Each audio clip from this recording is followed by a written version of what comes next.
Hello, everyone, and welcome to this amazing series on unleashing the power of your M365 tenant with myself and Drew Madelung. How are you doing, Drew? Great, Vlad. Nice to be here to talk a little bit about some of the M365 functionality that we think is important to you. We're so excited to start off this series sponsored by Syskit. And in this first episode, we are going to learn about how to tame your orphaned workspaces. But before we do that, let's do some quick introductions. My name is Vlad Catrinescu. I'm a Microsoft MVP from Montreal, Canada. I'm also a Microsoft certified trainer, and I create a bunch of content on a platform called Pluralsight. I'm here joined by my good friend and Microsoft MVP, Drew Madelung. Drew, how about a quick introduction? Absolutely. Vlad, thank you for doing this with me. I think this will be great. And so my name is Drew Madelung. I am a Microsoft MVP and a Microsoft consultant. So I help organizations deploy and manage Microsoft 365. And I've worked across different industries and a lot of experience in deployment here. Awesome. So if we go over to the next slide, what are we going to talk about in this series? We actually have over 7 different episodes. Some of them I'm going to talk about more. Some of them it's Drew. I think we both picked the stuff that we are individually more passionate about, but we're going to talk about orphaned workspaces. We're going to talk about orphaned users. So users in your tenant that you might have no idea even existed. We're going to talk about licenses. And so many companies, Drew, I think you've seen this often, that companies just pay for a bunch of licenses and have no idea who uses what, have no idea why they just buy the top license for everybody, and then they look at reports and people aren't even using half of the tools that they pay for. We are going to talk about team ownership settings. Well, today we're going to learn why it's important to have a team owner, and then later we're going to learn what are all the different things that a team owner can do. We're going to learn about inactive guests in Microsoft 365, so how to make sure that you don't have external users that are inactive and they just keep having permissions to your tenant when they shouldn't.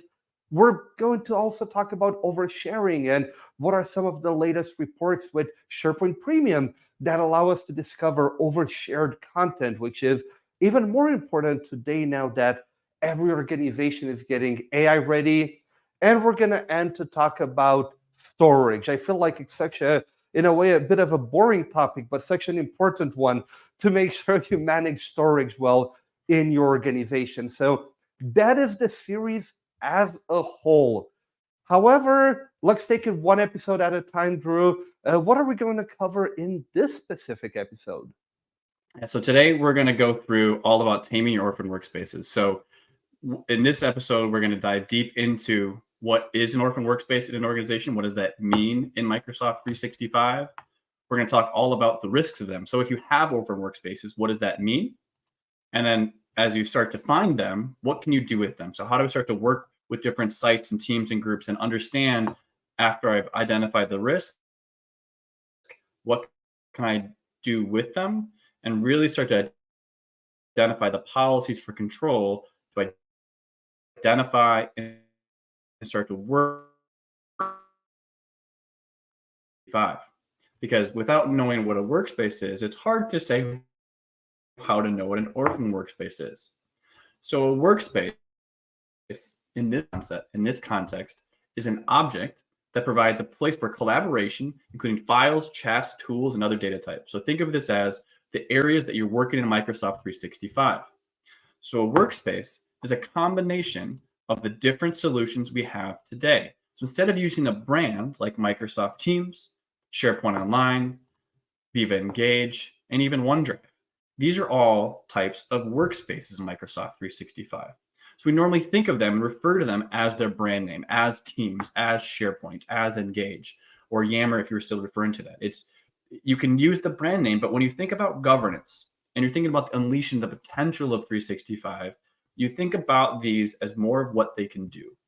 And one of the things we'll talk a lot about here is one of the things that why Vlad and I are doing these types of episodes is because it's a lot about how things work.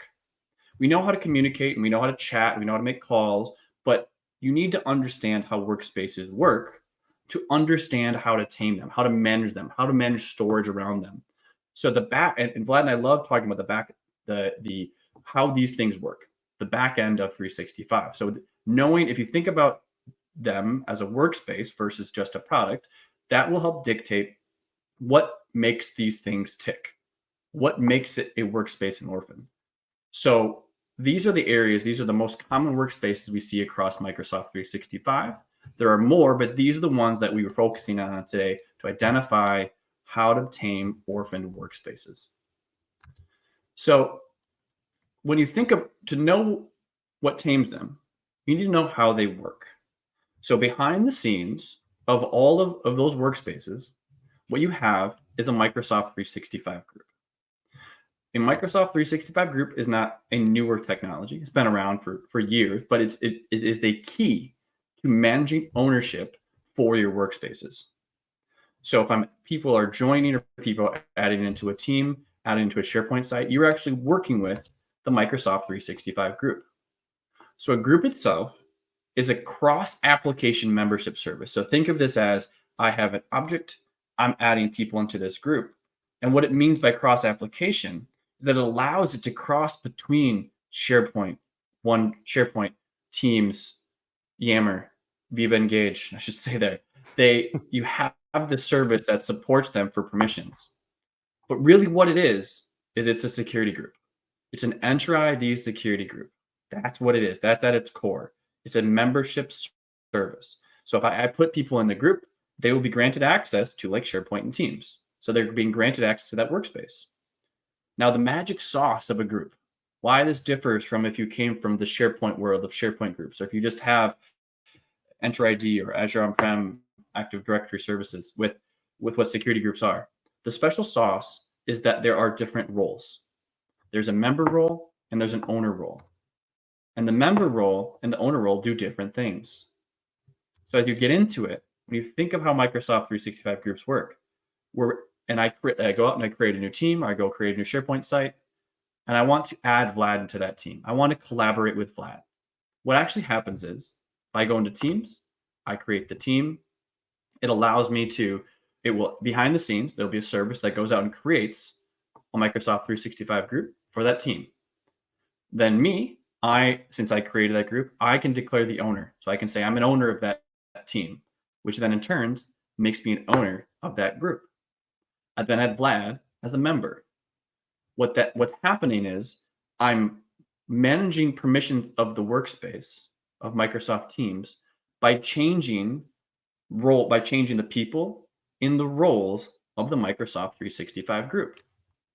So they work together, right? So that's how behind the scenes, that's what makes up permission management in Microsoft 365 for these workspaces, for SharePoint, Teams, and Viva Engage here. Now I mentioned OneDrive. OneDrive does not use Microsoft 365 groups. So in the workspace I referred to, they don't use Entra ID as the service here. So there's not a risk of having an orphan group here or an orphaned OneDrive site, because there is actually a whole separate process for account management and OneDrive retention and OneDrive ownership. There's a separate process for that. So there's never when you're thinking about taming my workspaces, I don't really need to tame OneDrive. OneDrive is a service for personal file management that works across the platform, but does not use the same membership service. So there's not a risk of orphan workspaces for OneDrive. We're focusing in on SharePoint, Teams, and Viva Engage. Hopefully OneDrive is not going to become a workspace. OneDrive needs to remain what it's meant to be as an individual file storage. And I do think sometimes companies keep them for way longer. I mean, for OneDrive, by default, you can set the retention up all the way to 10 years after a user is deleted. But I feel like that should be a topic for another video, because that, like you said, goes into such a bigger process as it has its own retention setting, auto deletion settings, and everything. And Vlad, I know in your experience, when you think about groups, Is there anything else you want to highlight that is really important when just groups behind the scenes supporting these workspaces? At the group level, no, and groups are such a big topic because I feel like even if we have the concept of an M365 group, each M365 group can be different. For example, M365 group that you create from Viva Engage will be different than an M365 group that you create from Teams. The one from Viva Engage will not have a shared mailbox, cannot have a Microsoft Teams team attached. The what you create from Teams cannot have a Viva Engage community attached to it. So even if it's an M365 group, they are still all a bit different. But from our goal of the video today, which is orphaned workspaces, we interact with them the same as a lot of the interaction we do is from Entra ID or through the Entra ID APIs. That's where we interact with them as an admin. But still, it's such a big topic. And if you're an M365 admin, make sure that you take a moment to understand what are the different types of M365 groups, depending on where you create them from. Absolutely, yeah. That will dictate when you think of, especially if you go into future episodes here, that will really understanding this concept is vital to understand management going forward. And Vlad's very correct that the point of creation is maybe a way to think about it. Where you create the workspace will dictate the capabilities that you have for that workspace, and then you can actually, in certain scenarios, add on to it. So definitely important when you think about what workspaces mean. That's a great addition there, Vlad, that there's a lot behind groups. But let's talk about orphaned, right? So let's say I created that team. I worked with Vlad. I'm the team owner. And what happens if a team has no owner, right? So what happens if I create that team and I leave, right? That team I'll that be I sad. created, you would be That's sad. for sure. And that group would have no owner. So an orphan workspace, what that means is a group, a SharePoint site, which can be group backed, a Microsoft team, which is group backed. But realistically, it's that permission model that has no owner. So what does that mean? What happens if there is no owner?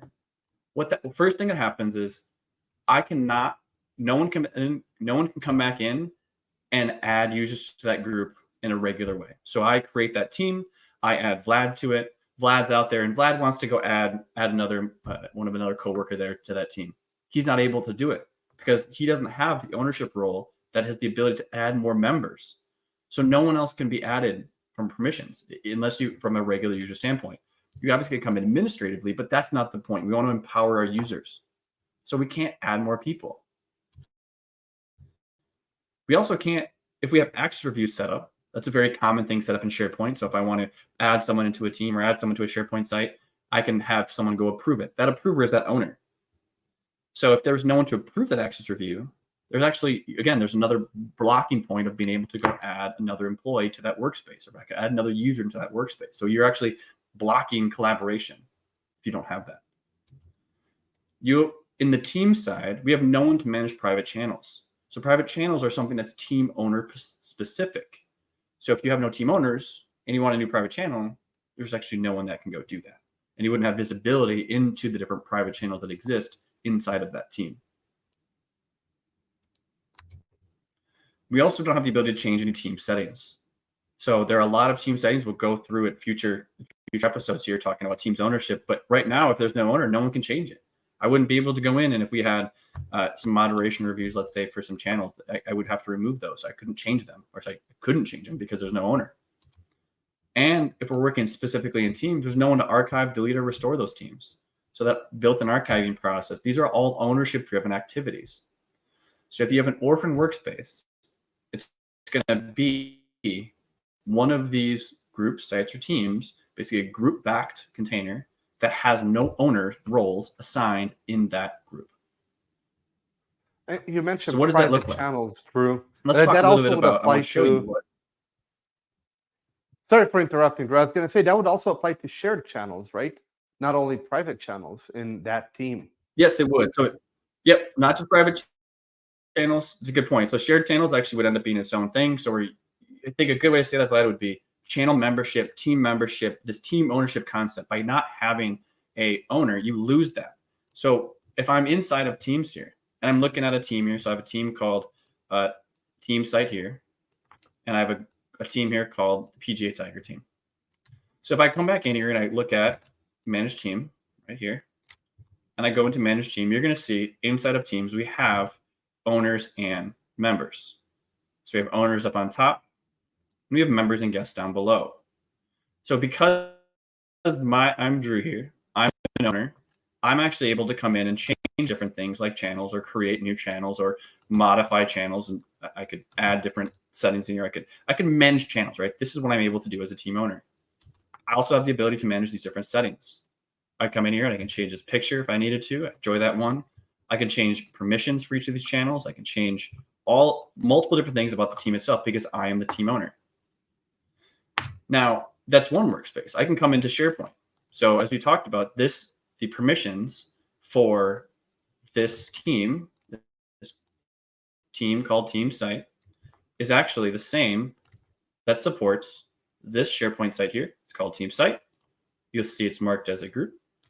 Now, if I look over here on the right, I have an area that says 6 members. So if I go into that, you're actually going to see I have the same membership set up over here with myself as an owner. I also have a test user as an owner, and I have a couple members in here that were also the same ones you see over in Teams. So when I'm working with these workspaces, this workspace is obviously not orphaned because I have different owners in it. Now, what if I come in and look at this one called the PGA Tiger Team? So if I open this one up and I look at Manage Team again, I expand this, you're going to see this team has no owners, which means that this group has no one in this group that's been assigned the role of owner.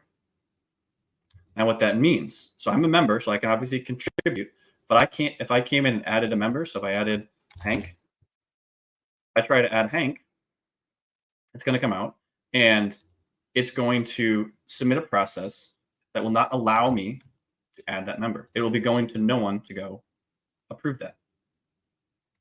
If I wanted to go in and change in these channel settings, I come up in here. I don't have the same settings tab that I would have before. So if you ever wanted to come in and have someone change those settings, there's no way to do that. I can't come in and manage private channels in here. I can only visualize and do what I can regularly do with the contribute functionality.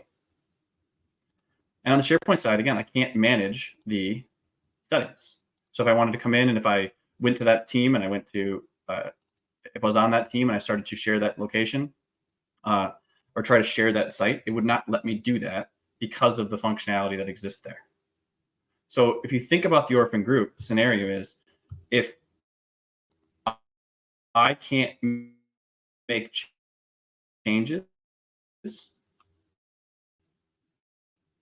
I can't manage it. And if you can't manage it too. So with that, there are some exceptions to this, okay? So our primary scenario is having those teams and SharePoint sites have the capability to have an orphan team, an orphan workspace. There are scenarios where you have non-group back SharePoint sites. So a communication site, if you build a communication site, that's actually not a group back site. There's also classic sites, or if you use a template like the STS3 template, those are non-group backed sites. What that means is the STS3 template, Drew, is one of my favorites, especially for organizations that kind of want to go to the, like, especially as organizations that move to the cloud, but they're not necessarily ready to adopt the whole group concept. By the way, the STS3 template, for everybody that is now weird like us and just knows SharePoint templates by heart, is the modern team site SharePoint template without a Microsoft 365 group. And the beautiful part about it is that you can groupify it later. Okay, that's not an official Microsoft term to groupify it, but what you can do is you can create a Microsoft 365 group around the existing SharePoint site. And that is the only template that allows you to do that. You can create it from the admin center now as well as from PowerShell. But if you didn't know about it, definitely look into it because it's really, really cool site to have as part of your tool belt when somebody only needs a SharePoint site for now, but you want to keep the possibility of having it as a group down the road. This gives you all those options right away. And when you're working with that, the scenario of an orphan workspace is different for a non-group back SharePoint site because there is not the idea of just a single group with members and owners. You'll be using the SharePoint permission model there, in which case the orphan workspace there would be a SharePoint site without without an owner in either that SharePoint group or a valid site collection administrator on that site. So a little bit different scenario. Now, why that's important is that there's actually not a way to go discover that. So some of the things I'll be talking about for management of group back sites, there's not an out-of-the-box way to go and discover SharePoint sites that are orphaned, or in this sense, potentially no owners as applied to that in the owners group, or no valid site collection administrators. In the next episode, I'll talk a little bit more about orphaned users, which will come a little bit into play around discovery. But in general, you'll be looking at utilizing your own scripting methods or a third-party tool like Syskit to help discover functions like that. The next exception we have is going to be around groups with no members. So if you think about the idea of an orphan group, what I mentioned is you have this idea of an orphan team where there are no owners. Now you can have the inverse, which is someone with no members. So you could have a group, you could have a team with no members or no owners. So in that sense, it's a little bit different, right? So you're not looking at, it's actually the extreme, which is there's actually no one who could be granted access. So the exception you handle here is not necessarily just with identifying orphaned workspaces. You're also, in the future, we'll talk in other episodes about identifying inactive or basically empty potential workspaces. We'll look at that in storage as well. So different concept, but you also, if you think about it, there's still a scenario where you have memberless groups or memberless teams that you can account for as part of taming your orphan workspaces. And last one here is around one that's, when you think about orphan, one way to think about it could be, what if we have inactive users? So what if we have an account that's not being used, that's also an owner? They could be just as bad as a team with no owner, right? So if there's no one to make those changes, there is the idea that your workspace could also be orphaned because of the inactive user scenario as well. That's even worse because it can be tougher to find them. It's easy as an admin, right, to in a way create a PowerShell script to say, hey, give me all of the groups. So get unified group. Sorry, I'm still living in SharePoint inside my head. Get unified group or get MG group where there's no owners. But what if, like you said, there is an owner, but their account is disabled? It adds another layer of complexity to the things we need to do as an admin to find them. Because in theory, if you just run the first command, you're like, hey, there's one owner, there's two owners in that group. Life is beautiful. But if you don't go down another level to say, hey, yeah, there is an account in there, but it's disabled, it's still as useless as having nobody there at the end of the day. Exactly. So that's why it's really important when we think about not just like how these workspaces work, you'll think about what makes the most sense in your organization as well to help tame these. So you're here to help understand how or what it is, and now what can you do with it, right? So if I'm looking at this and we take our standard scenario of an ownerless group, what are the things that we get to do? So the first thing that we have is there is a built-in ownerless policy that works. So what we have is the ability to automatically ask potential new group owners and allow them to add themselves. Okay, so what this means is if I'm part of that team, let's say the team I created with myself, I added Vlad, I no longer exist, I'm removed. In that sense, we can have to set up a policy to go notify Vlad, and Vlad could actually volunteer or add themselves to be an owner to that group based on group activity.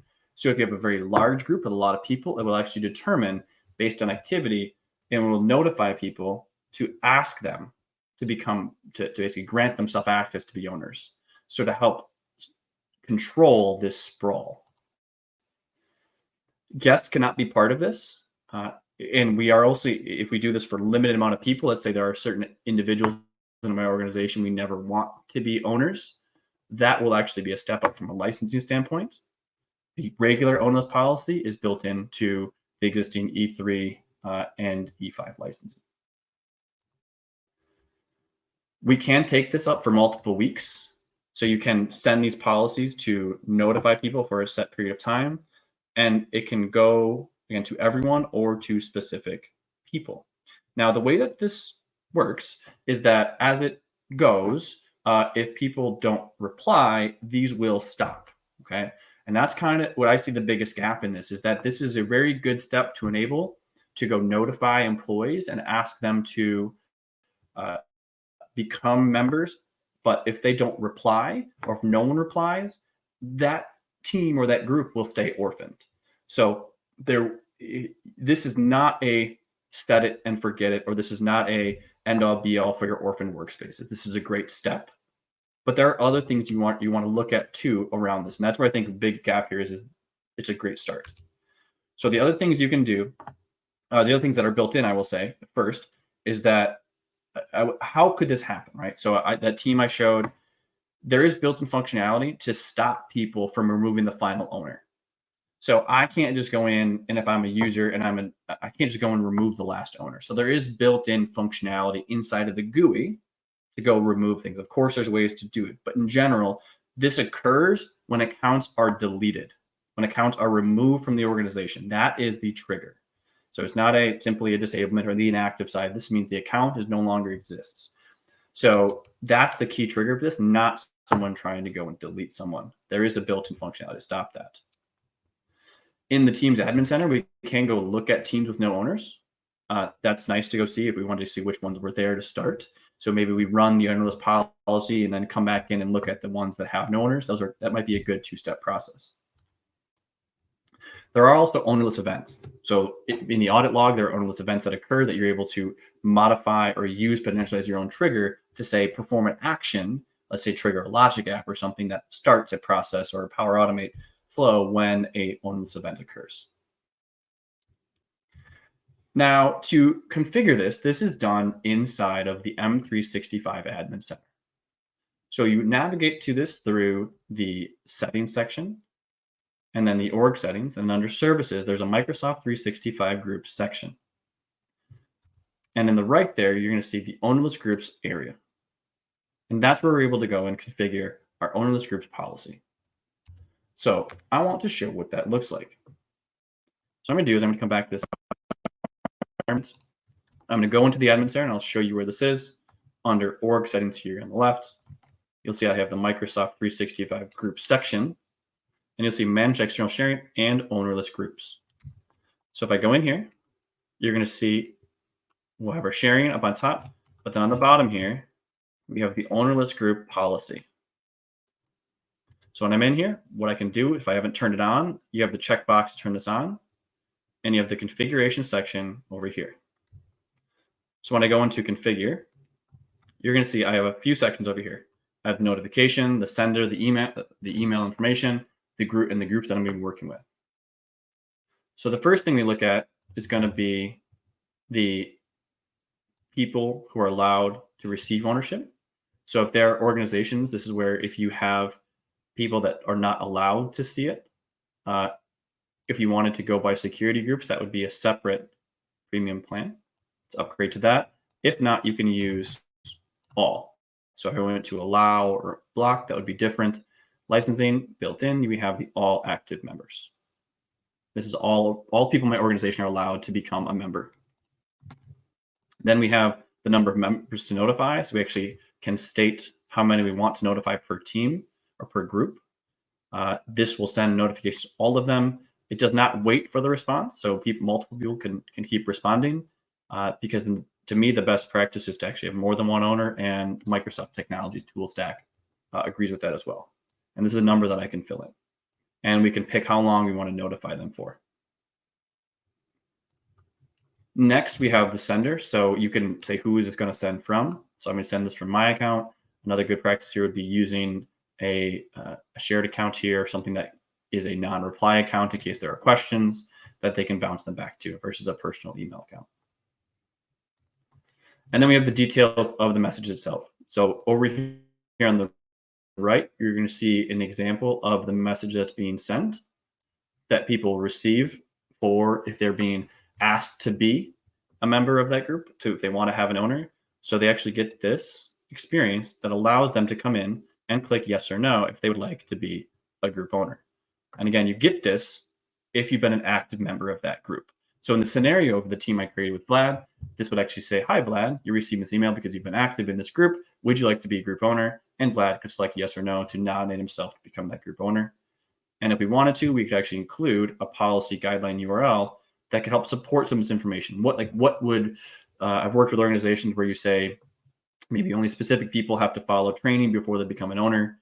Make sure you go follow this before. Make sure you understand the roles and responsibilities of a team owner, especially in areas that might support sensitive data. So you have a little bit of control here for this. We don't control the sending or the automation, but we can control what is the text that is included. And the last thing we get to do is get to pick which groups this applies to. So I always recommend staying with all. If there are specific ones you want to start with, you can trigger those as well. So to pilot this out with specific people, so you don't just turn this on for your entire organization.